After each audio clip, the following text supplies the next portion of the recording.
John Frost looked on the gathered crowd, now 3,000 strong. With heavy heart, his voice rang loud as he sang this loveless song.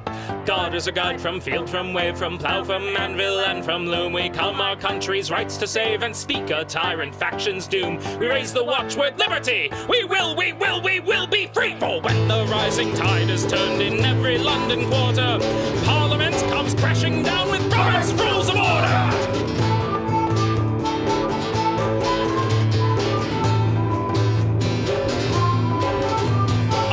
And bobbies took an oath to be our nation's warders, swearing that they would enforce Sir Robert's Rules of Order. To Newport rose a million friends who rallied each supporter to join this flood of working men against Robert's Rules of Order. For when the rising tide is turned in every London quarter, Parliament comes crashing down with Robert's Rules of Order.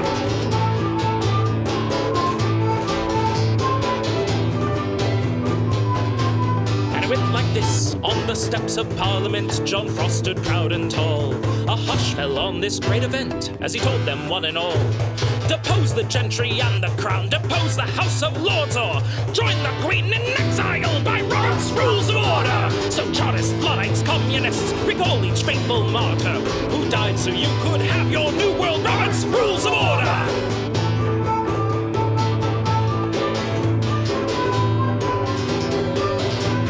Say it loud, vote your favor, shout it high. All in favor, you say aye. Favor, aye, favor. Aye. A mandate of the people's cry. Favor, aye, favor. Aye. Let's hear the opposition side. Like a stubborn donkey's bray. All opposed, you say nay. Opposed, opposed. The motion carries anyway.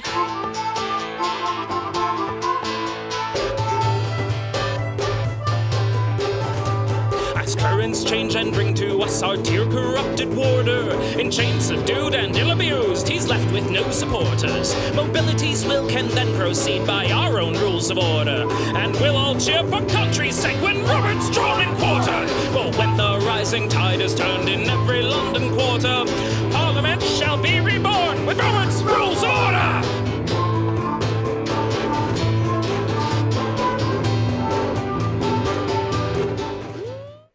Oh, so it caught me looking at my phone. Mine down a second or two before it flipped. Oh no, but somebody posted a meme with the Gulf of 9/11 was an inside job.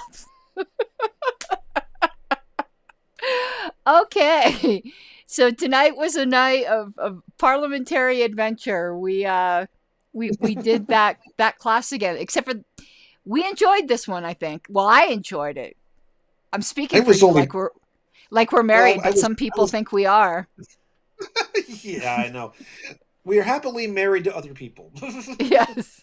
Mike and I are very happily married to other people. Yes. Despite what some people may think. Anyway, no, I was actually out of part of it because I was dealing with a state XCOM meeting at the same time. We were discussing our proposed convention rules for our upcoming 50th anniversary state convention. But so I was in and out for a little bit of that, and then the rest of it is dealing with other stuff involving the judicial committee. So I was kind of half paying attention. You should come down to the Colorado convention so you can yell at them.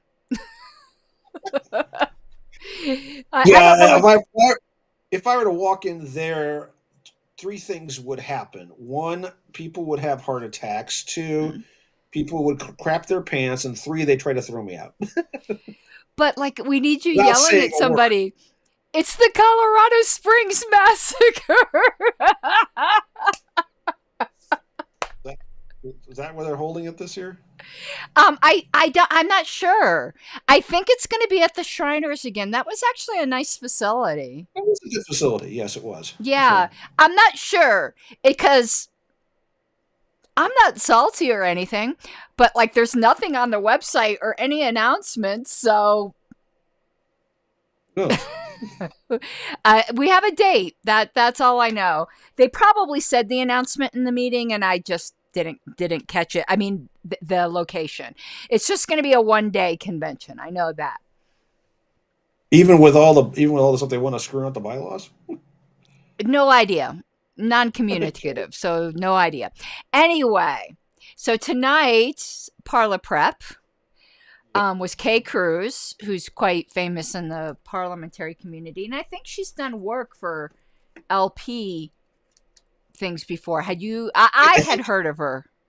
If I heard correctly, she's actually not too far from me up in Huntsville here. No, she's in Texas. Thought I heard her mention about she still had some things going on up here too. So no, because she was mentioning how she incorporated her business in Texas for two reasons: because she lived there and because it was business friendly. Okay. Yeah, she's in Texas. I'm not sure where. So the topic tonight might not be something necessarily our listeners are terribly interested in, but maybe they would be. I was really interested in it, and it was she works full time and makes her living as a parliamentarian. And wasn't there somebody on a prior ParliaPrep or what? Or was it? No, it was one of those unit meetings where I had told you about it, where the person made a living doing HOA stuff. Yeah, I remember that because I grimaced when I heard that, knowing how I've had to deal with HOAs both as a board member and as a parliamentarian for them in my own time. But it's lucrative. Yeah, it's lucrative. It's a lucrative evil. Yeah, so, well, we're in politics, Mike. Can we really talk? Okay. Fair. You got to go. Fair point. So I found it interesting, the nuts and bolts that she talked about, and the fact that she makes a living doing it, because I've made no secret of the fact that I'm viewing, all of the learning as potentially a part-time, at least paid gig as I get older. I mean, I know I'm an old lady already. Insert plug for pink parliamentarian here. Oh, you're right. Yeah, I've got that. I don't really do that much here, but anyway, yeah. So I found it really, really interesting. And one thing I realized I need to do, even for these volunteer gigs I do, is an engagement letter. But, right now it's what states I've worked with a bunch of times, but you want to have clear expectations. So, I thought that was a really good idea, though I'll tell you, it's not necessarily for parliamentary services, but just to even provide any kind of services for the Florida convention, they have a contract they have you sign. They're actually, they handle their conventions very professionally. Yeah, the last one I did in Colorado, it wasn't really a formal contract per se. We just kind of had I don't want to say a handshake agreement, but it was informal enough. I think it was over an email that we figured it out. But I'm gonna write up something. Everybody stuck to it, so it was cool. Yeah, but she had some really good ideas about choice of law and limitation of damages and things like that. But one thing she had mentioned was the liability insurance. And I've bought that for 3 years now. It's only I think it was $110 a year. Not bad. Yeah, through AIM. But I think you have to be an RP or PRP to get it. I don't know, but I know they ask you that. So it's probably different rates depending upon probably credentials and things like that. Yeah. But. So we learned something new tonight that I don't agree with, but my agreement is not necessary. You probably saw me in chat, is that the professional responsibility code is applied just to NAP members, not just credentialed members. That surprised me. That surprised me a lot. Yeah, I think that's kind of crazy pants in a way. Well, they also made the comment that people can claim themselves to be a parliamentarian without the PRP or PRP cert, and I'm not sure I agree with that either. Well, remember, I say that as someone still trying to get that straightened out. Well, Richard brought this up, so I don't mind saying it, but when he was first retained by the LP, he wasn't an RP. So in 2016 and 2018, he wasn't an RP. He was by 2020. Huh. I did not realize that. Yeah, no, he'll tell you that. It might have been before 2018 that he got it, but in 2016 he definitely was not, because Huh. we had talked about that. So I could see that code perhaps being applied to an NAP member that is actually working. But what if Yeah. you're not working? And I'm not so sure I even agree to it being applied to an NAP member who's not working. So to me, now let's have a little bit of libertarian talk. We really believe in voluntary certification, so I think it's great Absolutely. that there isn't licensure. You have these voluntary Yeah. certifications. So what's the incentive to the consumer side to actually seek someone with a credential besides them you being assured they know what they're doing, but it can Yeah. also come with the added benefit that they're bound by these certain rules and you will have recourse. And that gives you the incentive to choose someone with a credential rather than someone without a Right. credential. And that's all private, all well and good. But the question really here is that if you don't have the credential, but you're just a member, why would that situation apply if you're not in that boat yet? Right. And you know that the membership exam for NAP, I mean, if you're someone who has decent experience with meetings, you can pass it. Yeah, but it never discloses anything about the ethics thing and the professional responsibility part in that entrance exam. It I never never does. knew that. I know, and it probably As a matter says of on fact, there. I didn't know about it until the first cut at the actual RP exam was where it came up. Yeah, and it probably says it like really clearly on there. You know the way the human mind is when you're expecting something to say something, that's what it says. Like, and your eyes Yeah, just skip over. Like, you're predisposed to it. Yeah, yeah. Like I assumed, and I told you about this before, and I could have sworn this was told to me, but obviously it wasn't. But like my memory is still that was told to me. And I think it's because like when you and I come at problems, we can't take the LP experience out of the way we look at it. So we're importing all kinds of assumptions from the LP. And there was a past ParliaPrep that said that you got to be careful not to import customs right. and assumptions if you're really involved with another group. So like with the professional responsibility things, I always assumed like if somebody filed a complaint against somebody and then the other person responded, that the response would be sent to the original complainer or whatever you call it, complainant. It's not. But you want to know why I think that? Because that's how the judicial committee on the LP works. Right. All the documents are exchanged. It's not that way with NAP. So you got to be really careful about importing in your presuppositions. Which begs the question, how do you know then if you have a complaint against you? No, they'll send it to you. Okay. And you respond, but your response doesn't get sent to the original complainer. So they don't know what your defense was. Uh-huh. And perhaps that's for the better, because as a JC member, you know that everybody getting everything kind of starts a snowball effect of responses to replies to responses to replies. And everyone just feels like, and listen, I'm guilty of it too. So like there's a few.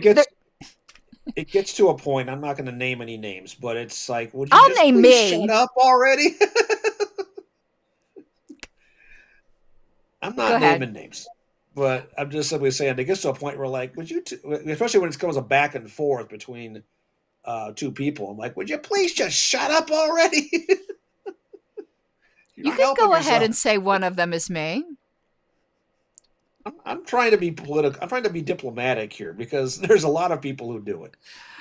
Yeah, but I do. I'm probably guilty of it on the JC thread myself. So yeah.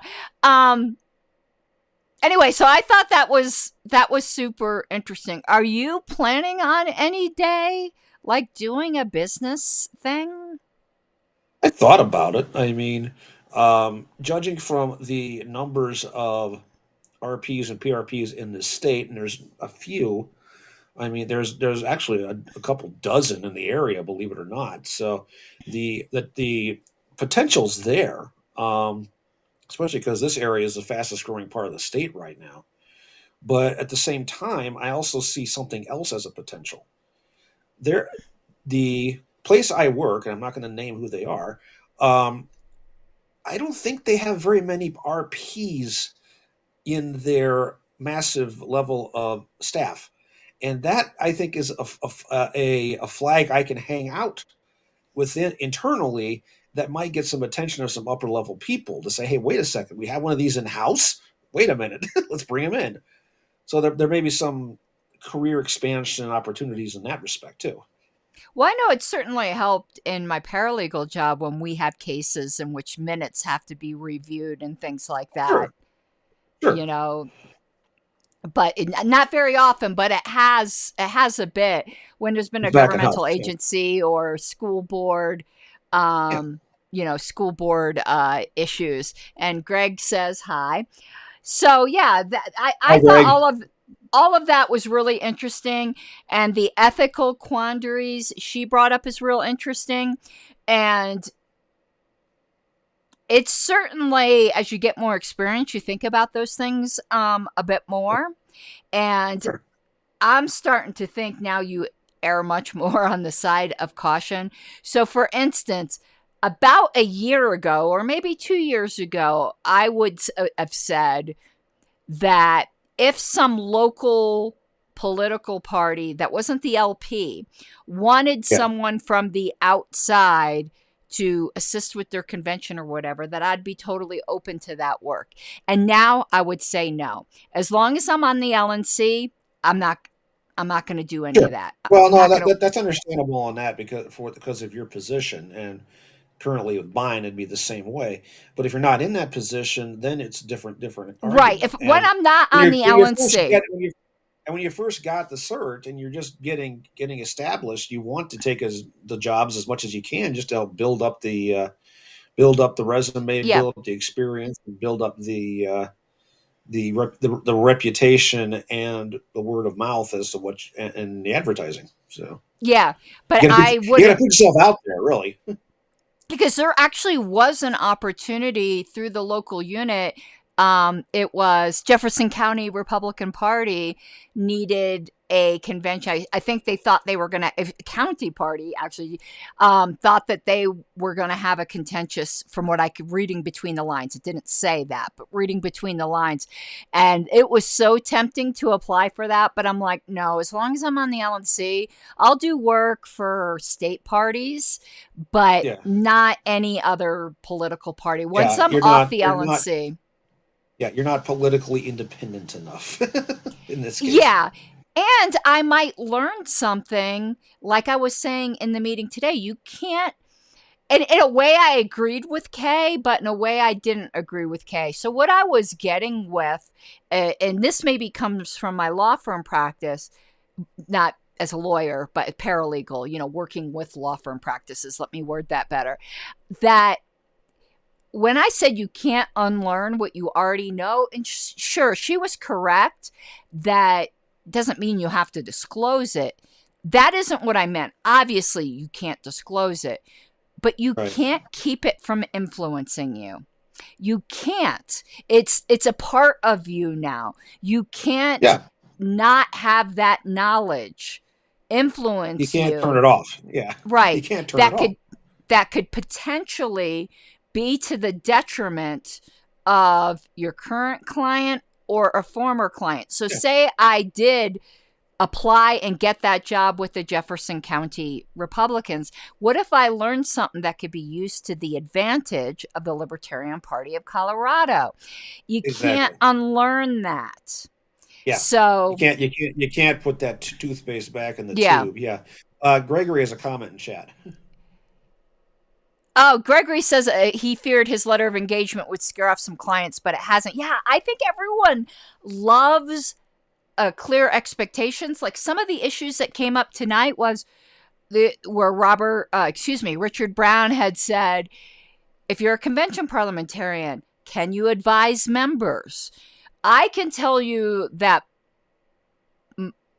my mind on that kind of flip flops back and forth. I could tell you that I used to be really strong, and I still lean this way, which is the opposite opinion of Richard, is that the chair has to have utmost confidence in you, and you're the advisor to the chair. You're not an advisor to the membership. And which also, is why you have floor parliamentarians right, versus the convention parliamentarian. Yeah, because the convention parliamentarian is put into play by who? The chair. So right. not the And members. the members might be trying to remove the chair, or Right. there's lots of things that could be going on. Lots of pieces going on. Yeah. Yeah, particularly since we're involved in politics. So there's always political shenanigans going on. But there was that issue of the national parliamentarian that said she talked about the parliamentary open house or whatever, where she'd be available for questions. And it suggested doing that, but to have a sign up that said, anything said here is not in confidence. And if the parliamentarian learns something that might be going on later in the convention, it's their duty to tell the chair. Right. It's open game. Yeah. Right. And So, that I want to detour back a second though, because Gregory's chat comment is a good one. He mentioned that his letter of engagement would scare off some clients, but it hasn't. Okay, let's go down a rabbit hole here, and let's talk about what exactly is a letter of engagement. I think that's an important detail here. So I wasn't totally catching part of that in the ParliaPrep because I was ducking between things. But what exactly are we talking about here? So I saw one. What did I see one for? I think anyway, I've seen a few. It outline like what, if you're working for a flat fee, it will outline what's included in it. And if there's like a maximum hours cap, and like say you're going to be convention parliamentarian and it's a flat rate, you say it includes your attendance at the convention, 4 hours of pre-convention consultation with committee chairs and the convention chair, or whatever. So it's like hey, this is who I am. This is what I'll do. This is what I charge. Yes. And that anything over and above this will be at this rate. And it'll say travel will be covered, maybe up to a certain amount. Meals will be covered, maybe up to a certain amount. It might have been Richard Brown's that I've seen as being on the convention committee before. That would make sense. I know I've seen some letters of engagement, and they weren't ones I've signed. So, ditto here. Nope. I did sign one. I know and one might have been Richard Brown, but I hired Birch Balch for that court case, and I signed a letter of engagement with him. Okay. So, but that might not have been his for. Well, I doubt it was for every type of case. It was one for bylaws review and writing an opinion. Sure. Yeah, and it sounds like you could work that into, if you have your own website for your parliamentary business, you could almost put that up there as almost like a menu of options for what you do too. In its own way. On Pink Parliamentarian, I do have rates and daily and hourly and all of that, but of course those can be negotiable for longer periods of time. But I actually need to. Yeah, I need to write out a contract, though. I think even for these volunteer gigs, I need to write out a contract, a letter of engagement, basically, which I hadn't done before. Yeah, whereas W.C. Fields once said, "We know what you are, and now we're negotiating price." Yes. So I'm going to do that for the next one. Again, my next... I think I'm doing Pennsylvania. The reason why I say I think they have certain rules where it required a board vote for certain things, and that hadn't happened yet, but I think they had a meeting yesterday, so I'm not positive about that. But Florida, I've already signed their contract, so I'm definitely doing Florida. I know about that. But in the future, I'm going to come up with one. So tonight really made me think of that. So far nobody's called me about conventions at all. So those are the only Yeah, the only two I got called about, but I've actually, after that one lady, I know you're just going to think I'm a glutton for punishment. I've downloaded all of the Colorado HOA laws and stuff because I'm going to start reading that You because downloaded Kiowa? Oh my God, you have my utmost sympathy. so I know what that's involved. I used to have a copy of it. It is terrible. but I think that could be a lucrative a field. So I just haven't had time. Assuming you don't tear your hair out over it. God, I definitely am not going to be. that drove me nuts a few years ago. Believe me. Well, you might not know this, but I started my legal career when I was a secretary before I finished my degree in paralegal studies. I was a legal secretary with a homeowners association firm. So it was in Florida, but I'm really Yeah. familiar with all the codes and was constantly looking at declarations and covenants, which is basically bylaws. And maybe Oh that's yes, why the parliamentary stuff just it is. appealed to me because I was already so used to looking at decks and Right. covenants. In my HOA, I rewrote our bylaws and our covenants completely. So, but the state Kiowa, which is the Colorado Common Interest Community Act, or whatever the hell that acronym works out to be, it is literally several hundred, well, not 100 pages long, but it's quite thick, and there's a whole lot of stuff in there. And a lot of it's regulations about about managers for an HOA, or Mm-hmm. in lieu of the board doing things or things like that. And there's also some restrictions on what you can and can't do as covenants and some other details like that, and declarants and God knows what. It's highly complex. And when I went through it for our HOA, it seemed like about 80% of it didn't apply to us because we didn't have the specific regs that are in our situation didn't apply. So the challenge there is going through it and figuring out, does this apply? Does this apply? Does this apply? And how, if it does.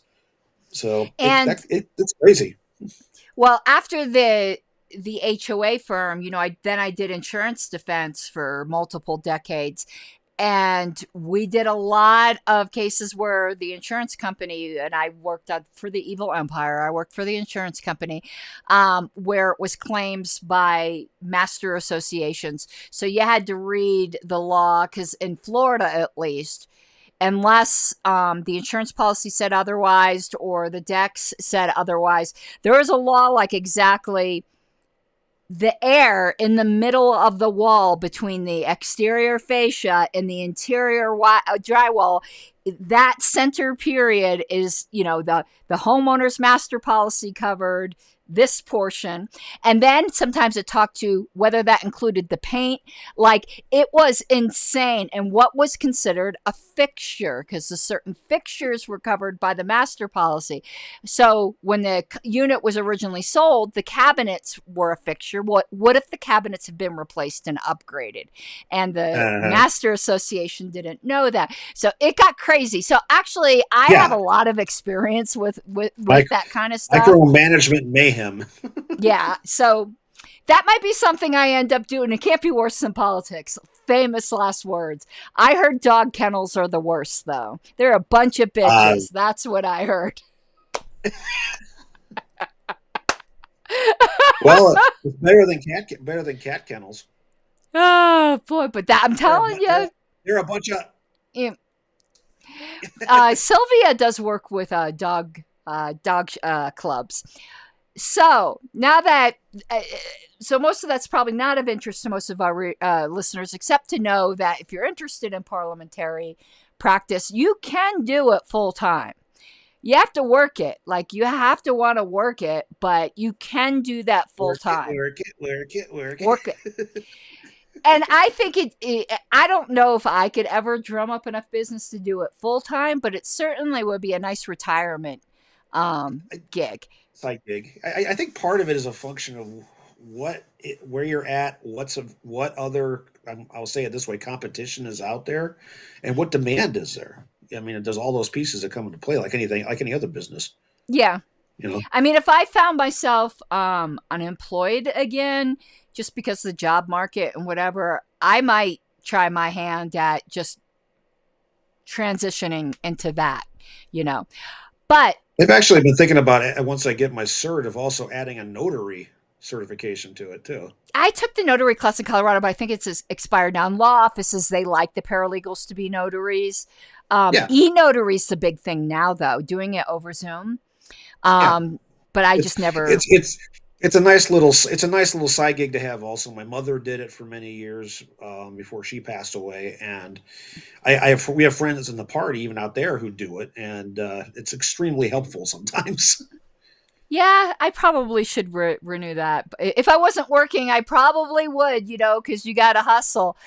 All right. So we discussed, I think, was there anything else you wanted to add about tonight? Then we're going to go to this one of the weird questions. So I figured each week we'll do at least one of the weird questions. Because typing this, oh my God, it's a wall of text. We've got it for you guys.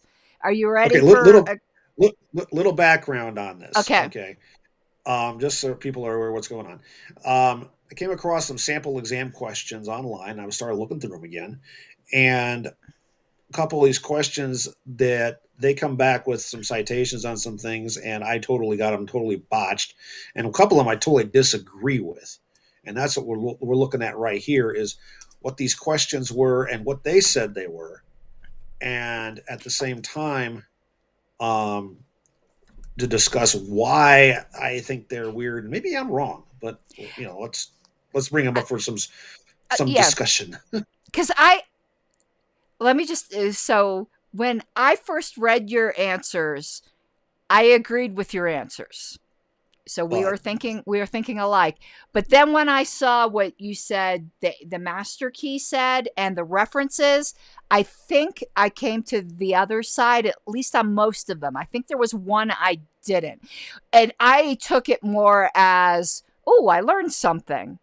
Like there were some references that they made that I didn't even know was in there. I was kind of surprised. So we're going to pull up the first one. You're not going to see our faces because you'll see why in a minute. There's a lot of text, but I'll read it out loud. Oh my God, look at all of this. So here's the question. And they were all like this, folks. So yeah. So the bylaws of the Horse Enthusiasts of Deptford, which adopt the current edition of RONR as its parliamentary authority, provide for regular meetings of the members to be held on the first Tuesdays of January, March, May, September, and November. The bylaws contain no provisions related to notice of regular meetings. Is notice of these regular meetings required? So the four answers are A, yes. Since the bylaws do not specify a particular number of days' notice, it must be sent 10 business days before each regular meeting. And we're going to go through each of these answers. I'm just going to read them first. Yeah. B, notice of the September meeting is required, but not of the regular meetings. C, no, because the bylaws inform members when the regular meetings will be held. Notice of meetings is not required, although in many organizations it is provided nonetheless. D, notice must be sent a reasonable time before each regular meeting. This, I think, is a very tricky-dicky question. So what was your answer? Oh, I gotta find where I sent this to you. I think you said C. Hang on, I gotta find it here. I'm looking on my phone where you sent it to me.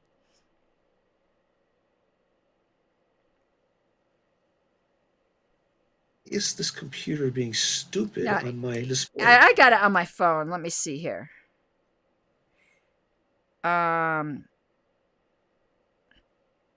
You said C. Okay. And that's probably what I would have said. So, and I'm going to say why, but they say the correct answer is C, and we're going to look that up because they cited certain things. Your argument was because hang on. You want me to give your argument, or do you want to give your argument? Hang on. Now I found it. I'm like, where the hell did I put this thing? Okay, here's what they say it's B, and I said it's C. And they cited the 9.3 and 9.7 But first about say why notice you said it was C. because the bylaws already indicate when the meetings are to be held. That would, to me, that serves as notice as I put it here, well in advance, possibly years even, of each regular meeting separated by more than a quarterly time interval, including the September meeting. If the bylaws say that meetings are being held that far out, you've already hit your notice requirement, as far as I can tell on that one. And so So they said B, yeah, citing 9.3 and 9.7. So do you want to go through those? yeah, I'll read it off here. Is that in front of me? 9.3. In any organization, notice must be sent to a reasonable time excuse me, notice we set a reasonable time in advance of each regular meeting that is separated by more than a quarterly time interval, see 9.7 below, from the previous regular meeting. Notice must also be sent a reasonable time in advance of a convention of delegates, not applicable here.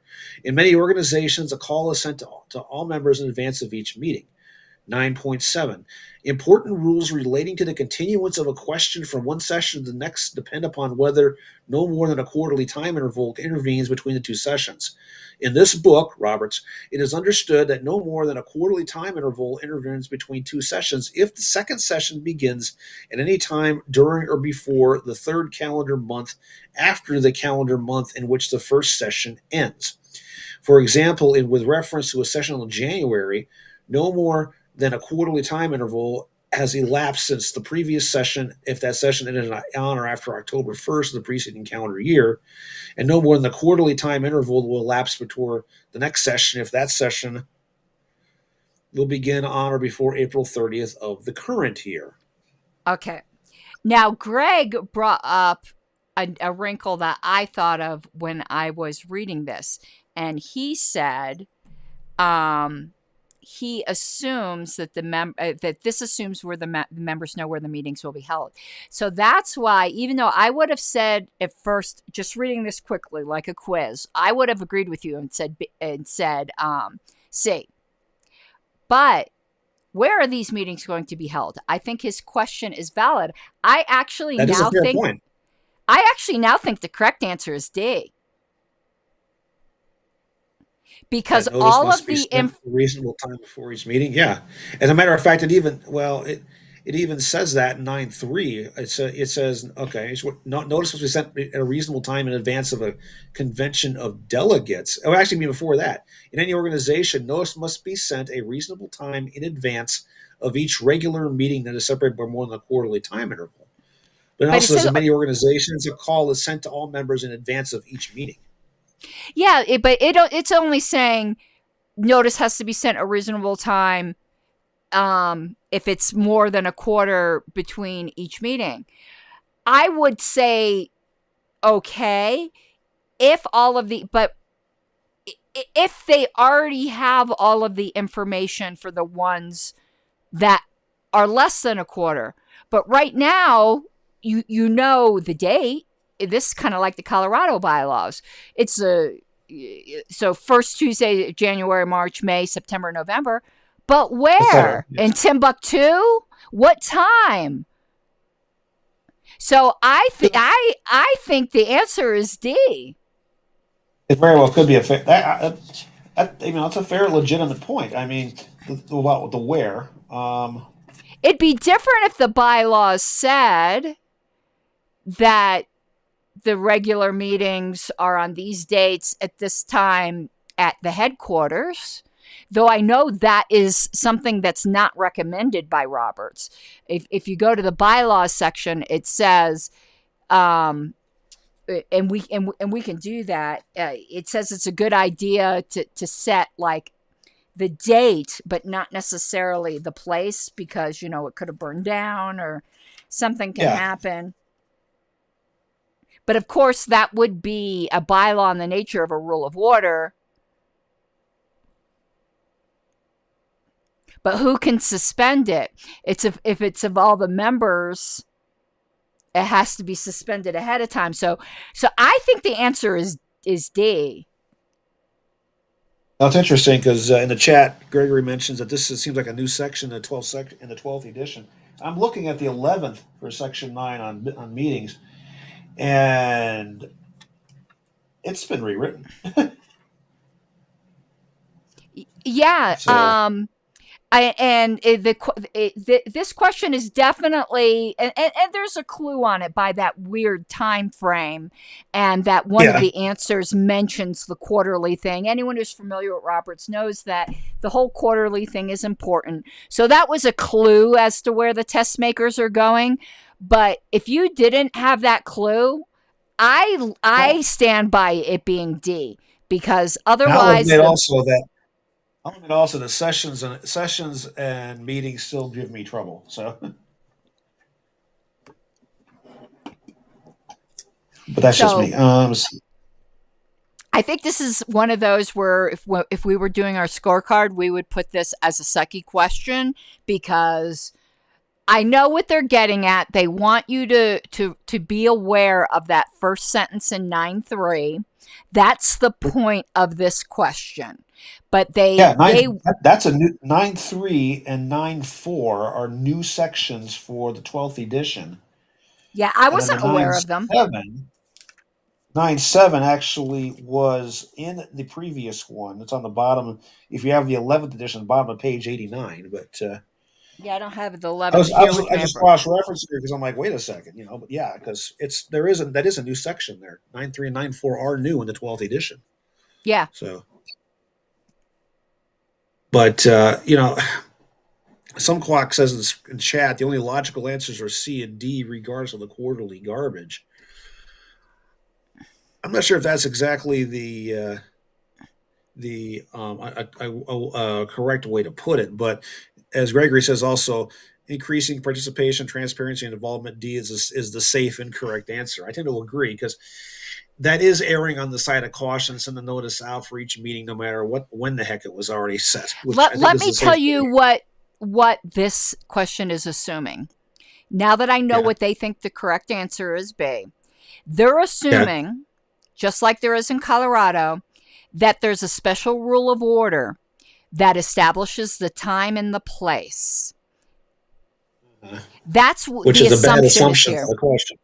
Yeah. But if you assume that there is an enduring special rule of order, like in Colorado, that says it's 7 p.m. At the Independence Institute, then B makes sense, because everyone already knows the time and the place. But that new 9.3 thing would require notice to be sent. And I typed something wrong. That should say, I think, but not of the rest of the regular meetings, because they're all regular meetings. I think I skipped a word there. So if we import into... Wait a minute. What do you think you skipped a word on? B, that answer, because September's a regular meeting too. It seems to separate out September. You copied it right. Yeah, well, they messed up, because I think they meant, but not of the other regular meetings, because September's a regular meeting as well. Yeah. So I think they messed up. I think they're trying to claim that because there's a gap there between May and September, that they have to have special notice for that, because there wasn't one in what would have been July. Right. So if you B would be correct if you presume there is a special rule of order that has already established the time and place, which is what is normally done in organizations that have a bylaw like this. Again, it's very, very similar to Colorado. Ours are more often. So the reason you and I never dealt with this notice thing is because the Colorado bylaws say that the board will meet on the second Monday of every month, period. Right. It's just laid out there. Yeah, and we have a special rule of order that says it's at the Independence Institute in Denver at 7:00. Right. And which gets amended or suspended if you have to change the location and time, but the meeting, but the date but the dates don't change. Yeah. Yeah. All right, so that was the trick question for today. So it's D if there's no special rule of order, but it would be B, I think, if there is a special rule of order. But I can maybe not. see. I can see, and Gregory's point about location is a great one. I hadn't even considered that. Why C would be a wrong answer. And I can understand why I got it wrong there, but I also think you're right too about D versus B. Yeah. And I think why you were, and let's go to, now that we don't need to look at this question anymore, why you were going with the bylaws provide notice.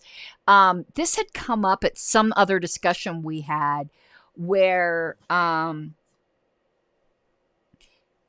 for a convention at which, and Greg can correct me if I'm wrong in this, because I'm really going on memory. Say you send out your call to convention, and you always put in like this. You want to be explicit just because you want to, at least we do. I've done a million call to conventions as communications director for Colorado when I used to be that, not that obviously anymore. But we would put, items of business include election of officers, consider of this, and then we would always add in and any other such business as is proper. Right. And it would also include the where, the who, the where, the when, and all those details. Yeah. But let's say I forgot to put in election of officers. Does that mean we couldn't? No, because the bylaws already say that, and the members are presumed to know the bylaws. Now, if this was a special convention, that'd be something different, because the only things included in the call can be heard at a special convention. But at a general convention, it's what's in. Yeah, at a general convention, you can bring up new business without previous notice if there isn't a bylaw prohibiting that. Right. So, yeah, it's a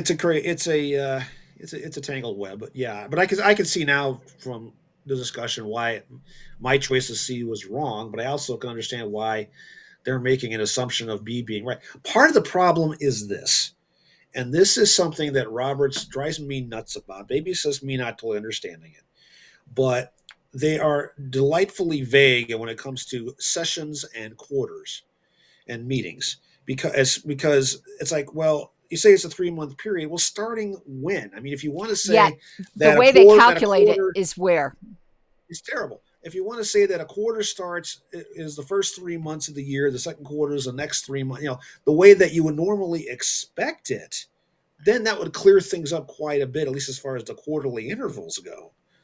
Fix them to a calendar. But then the session thing, it still gets confusing over meetings and sessions sometimes too, especially when you're dealing with online activity. As we've talked about this offline separately, and that's a real pain in the neck too, which they need to clean up. So Roberts has a lot of work they do to clean things up, and that's just one of them. So some chat going on. Why do we need calls? Because in some societies, especially far leftist ones, there would be secret meetings of political committees. Yeah, the old dark, smoky backroom thing. Yes. Yeah, well, I'll say that's become a problem in libertarian ones now, now, too. I recommend less is more in the call, not putting in Bizymes in it because of the point made carrying it. If it gets messed up, it's just a notice of the meeting. Sometimes it depends on what your bylaws say. Well, I always put and other such business as is proper. You'll leave it open. Right. I mean, I'm used to that from being a paralegal. You have your lawyer weasel words that you put in. Gotta have your gap. Yeah. But I like putting in as much as I can remember, only because I want to get people there. Like a lot of times we're just sweating, we don't want 10 people electing the officers. So I like to make it clear.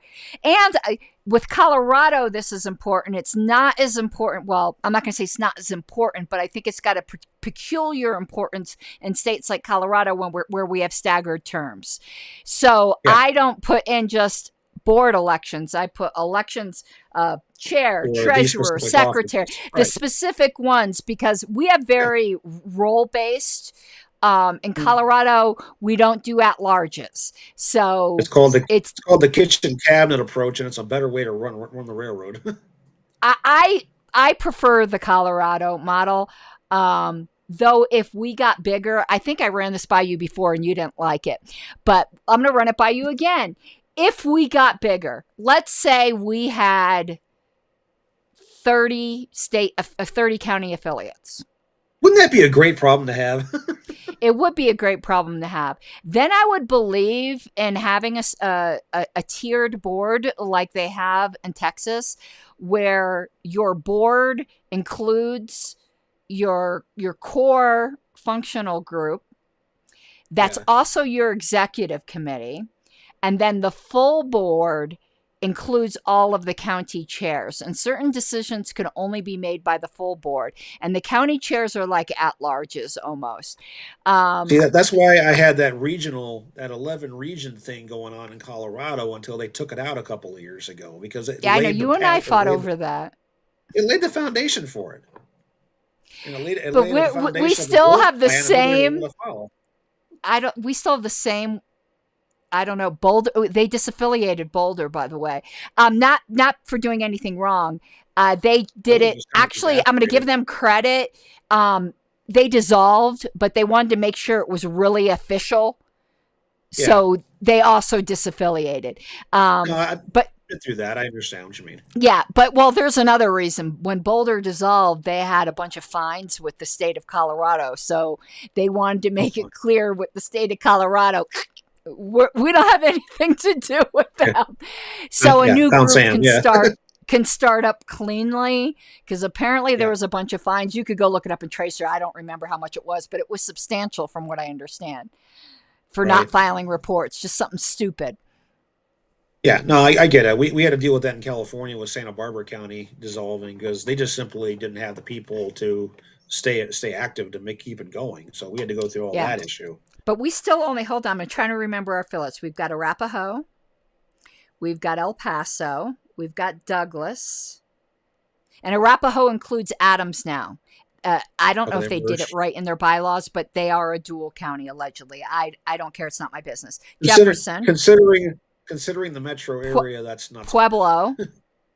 Denver. Mesa. So Fremont until it never got going. Okay. No. Yeah. There was talk about that before I left, but. And I've been too busy on the LNC. We want to do a dual county with Elbert, but we just never. No, you may have talked about that. But yeah, Dougbert. Yeah. It's a new character for Scott Adams. Yeah. No, because but the thing of it is that if you have that's a good problem to have, but at the same time, it's also one of those things where I don't like at-large seats. And I say this having been an at-large when I was on the XCOM in California before I became Southern Vice Chair down there, is that you're basically keeping a seat warm. And there's no defined duties of what you're supposed to be doing. There's no real direction unless the rest of the executive committee provides one. And that usually gets met with some institutional resistance of, I don't want to do nothing. I just want to sit here. And it's not productive. And a kitchen cabinet style where each position has a role, like a communications director, an outreach director, a legislative director, all those things. It focuses on what you're trying to do with the organization. Yeah, there's a trap there that you may not get people qualified for those positions, which may leave them empty for a little bit, or they may not want to do that job. But that's the risk you take in order to sort of specialize in those areas. Yeah. No, I like Colorado's model. Legislative and media in Colorado in the past. So, hell, I invented legislative director. Yeah. No, and our legislative director here actually does fantastic. Yeah, even if I disagree with votes, done fantastic with the role. That's one area where the LPCO is doing a great job, and all credit to them for that. Yep. I always give credit where credit's due, even though there's things I don't like. On that, they've been doing pretty fantastic. So we've had some really terrible laws that have attempted to go through. I don't know if you've been paying attention to the Pew legislation. Little bit. Yeah, I heard about that. Bad. I heard about that and the loophole they put in there, which basically turns the bill was supposed to restrict purchasing anything that takes a removable magazine as a firearm, which would apply to practically every semi-automatic pistol in the state and a large chunk of the rifles and a few shotguns. And so because Polis trying to hedge the difference for some dumb reason complained about it. They put a change in there now which requires like a 4-hour training class and a bunch of other stuff attached to make the purchase. And it's like, okay, you just turned a right under the state constitution into a privilege. And that's worse. What it reminded me of, and again, I don't know all the details of this, so I might get some facts wrong. I know the basic contours of the history of the original marijuana prohibition is the federal government didn't prohibit it at first outright. They said, no, but you have to buy marijuana tax stamps. But then they wouldn't sell the tax stamps to anyone. Yep. So it was de facto. That was back in the 40s. Yeah, so it was a de facto prohibition. It's the same thing where people go, oh, we don't want to ban guns. We just want you to have to buy insurance policies. But then the insurance companies won't sell the policies or they're prohibitively expensive, so only wealthy people can do it. It is a de facto ban. Anyway, we're now getting way more into politics, but it was relevant to a board thing. So I think we're good for tonight, and we'll. I think we are. Do you remember what the topic was next week for ParliaPrep? Let me look. Actually, I do have that in front of me. And who the presenter was. Yeah, it's voting, nominations, and elections. Doesn't say who the presenter is, although it looks like it says submit any questions to a specific email address, or it looks like it says a Dr. Anderson. Okay. I don't know who that is, but yeah. All right. Well, then that's what we'll be talking about. And she said the following week is off, and that might be the week I'm in Pennsylvania, so that will work out. Otherwise, we'll just we'll do some other question. I don't remember how many you sent, but either way, we'll do another one of those trick questions next week too. Did I send you the picture that I got from the law offices I was in the Friday? Oh, I'll make sure I send it to you. They had for those who aren't familiar with the saga of the gavel with the TSA. Okay, Caryn Ann had an antique gavel, which I found in an antique store out here. Alabama has tons of antique stores all over the place. And I found one, so I sent it out to her. The TSA idiots confiscated it, claiming it was a weapon, which is complete nonsense. So replaced it with another one that was even bigger. Well, but you forgot the funny part that there was. I had found buried in the same bag a second gavel. Oh, it was that generic one that I got from NAP that they didn't find. And I didn't even know it was in there. It was buried on the bottom. Which is even dumber. Okay. Which is why I put a thing on the forum about being careful about this. But the thing of it is that, okay. And I was over at a law office on Friday getting some paperwork, signed and notarized, personal stuff. And I'll send you the picture, but they had a gavel sitting on a bookshelf below the Alabama law books. And I wouldn't say, let's put it to you this way. If, as we joke sometimes, if you had this gavel in your pocket, you definitely would be happy to see me. It was, for lack of a better case, huge. I'm going to have to buy one of those shirts of ours. I mean, I've got the Call the Question Bitches one, but I definitely got to get the gavel one. Do you remember, now we're going back years, I told you I had ordered an adorable little white gavel.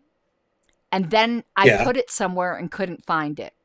And that's when I ordered this one. That's got the acrylic one, Yeah. In cleaning out my sewing room, I found the white gavel. It was hiding by your sewing machine?